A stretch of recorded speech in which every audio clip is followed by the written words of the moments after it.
60만 세운동 제98주년 기념 학술회의 김다냐와 그의 시대라는 행사를 진행하겠습니다. 여러분 반갑습니다. 오늘 사회 맡았습니다. 민족문제연구소 기획실 반갑습니다. 그래도 김다냐와 그의 시대이기 때문에 또 60만 세운동에 참여하신 분들, 그 독립운동가들, 김다냐와 그 시대를 하셨지만 아직도 복권이 안 된 분들을 생각하면서 짧게 묵념을 올리겠습니다. 그분들이 꿈꿨던 세상을 우리가 반드시 만들어내겠다는 다짐을 하겠습니다. 일동 묵념. 소년재단은 잘 모르실 것 같아서 간단하게 소개 말씀드리면 극동건설 김용산 회장님이 만드셨습니다. 이 김다냐와 그 시대를 준비해 주신 60만세 운동단체하고 그 밖에 많은 민족문제연구소도 그 밖에 많은 단체도 정말 노고가 많습니다. 오늘 감사드리고요. 임경석 교수님을 비롯해서 모든 분들께 깊은 감사의 말씀을 드리겠습니다. 앞으로도 이런 기회가 있으면 저희 재단에서 매년 후원하도록 노력하겠습니다. 감사합니다.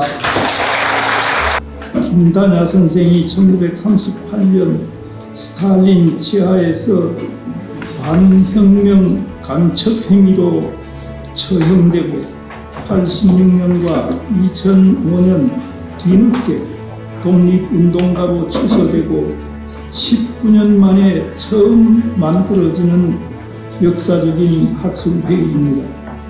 이 자리가 우리 독립운동사 연구의 새로운 방향을 제시하는 계기가 될 것으로 믿어 의심치 않습니다. 처음 사회주의를 받아들일 때 당시 상하이에 의해서 보리키스키, 김만점 등을 통합성되고 있던 국제혁명운동기관의 동아시아 혁명운동지원에 문을 뜬 것으로 보입니다. 민간의 삶을 규정한 가장 중요한 요인이 되지 않았나 생각합니다. 이제 죽을 때까지 국제혁명운동의 큰 흠집으로 조선민의 길을 추구한 혁명가가 김다냐였다. 이것이 제가 내리치는 결론입니다. 이것을 주도했던 사람이 김다냐였고, 그 다음에 60만세 운동과 관련된 이제 문건들과 관련돼서 주요한 텍스트들을 만들었던 사람, 국내에 영향을 줬던 사람, 그 사람이 이제 김다냐였던 거죠. 그래서 국내에서 그것을 받아가지고 그대로 뿌리거나 아니면 첨삭을 하거나 뭐 그런 관계였기 때문에. 근데 이제 이게 사실 되게 중요하거든요, 지금 운동사에서는. 김다냐가 작성한 방대한 정치 문헌들은 일제 조선 사회주의 운동에 도달한 이론적 정치 역량의 높이를 대표합니다. 물론 김다냐만 그런 거 아니에요. 그렇지만 김다냐가 채택이 됩니다. 김다냐는 그래서 12월 결정서 채택 과정에서 결정적인 역할을 했습니다. 조직문제 결정은 김다냐가 제기한 신당 창당론을 수용함으로써 그는 12월 결정서의 기본 골격을 설계한 사람입니다. 이 스탈린 정권은 이 정치적 반대파 숙청을 위해서 동지들 사이에 밀고를 사용했다는 겁니다. 그리고 대부분의 경우는 이 밀고는 무고였습니다. 의심을 해서 그것으로서 추정을 하고 난 이후에는 그것을 자기 확신으로 가지게 되고, 그런 이렇게 나아가는 무고를 이겨낼 수 있었던 혁명가들은 많지 않았습니다. 김다냐 같은 경우는 김한이 밀정이었음을 인정하는 것 외에 그런 동지들을 비난하는 글들을 아직까지는 발견을 하지 못했습니다. 그렇게 김다냐는 숙청을 당했습니다. 오늘 60만세 운동 98주년 기념 학술회의는 학술회의인데 특별하게 김다냐 선생을 다룬 이유가 뭔가를 굉장히 저명한 사회주의 독립운동가임에도 불구하고 김다냐는 거의 잊혀진 독립운동가, 제대로 연구되지 않은 독립운동가였기 때문에 이번 60만세 기념 학술회의를 매개로 해서 잊혀진 독립운동가 김다냐의 삶과 투쟁에 대해서 보고를 하고 그 의미를 찾고 학교뿐만 아니라 일반 시민들과 함께 공부하자는 게 첫 번째 취지 같습니다.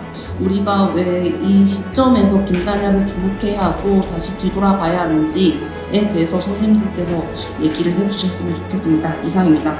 그러한 어떤 해외에다 그런 것들을 두면서 국내의 어떤 조선공단과 공청회 활동과의 어떤 관계를 이제 어떻게 보면 대행하고 하는 이런 관계가 아닌가.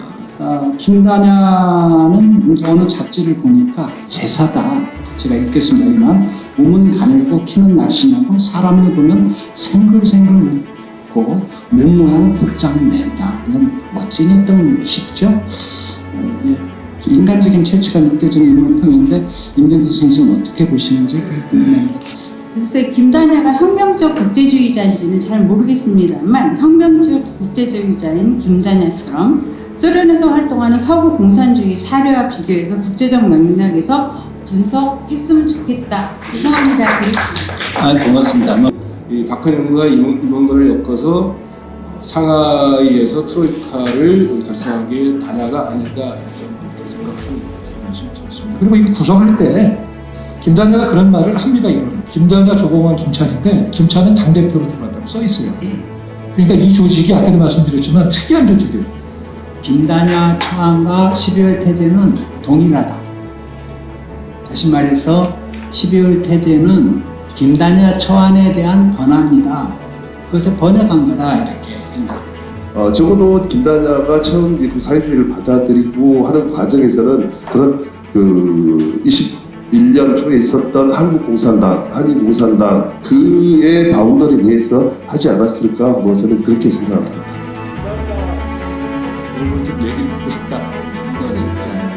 그것을 극복하기 위한 예술적 비법이랄까. 이라면서 사회주의 운동의 전체적인 시기에 일어났던 일련의 그런 수치고 비슷한 문제들은 좀 포괄적으로 또 어떻게 보면서 세계사 속에서 한국 사회주의 운동의 비극을 또 다뤄보는 것도 좋겠다고 생각합니다. 자, 이것으로 60만 세 운동 제 98주년 기념 학술회의 김다냐와 그의 시대 모두 마치겠습니다. 고맙습니다.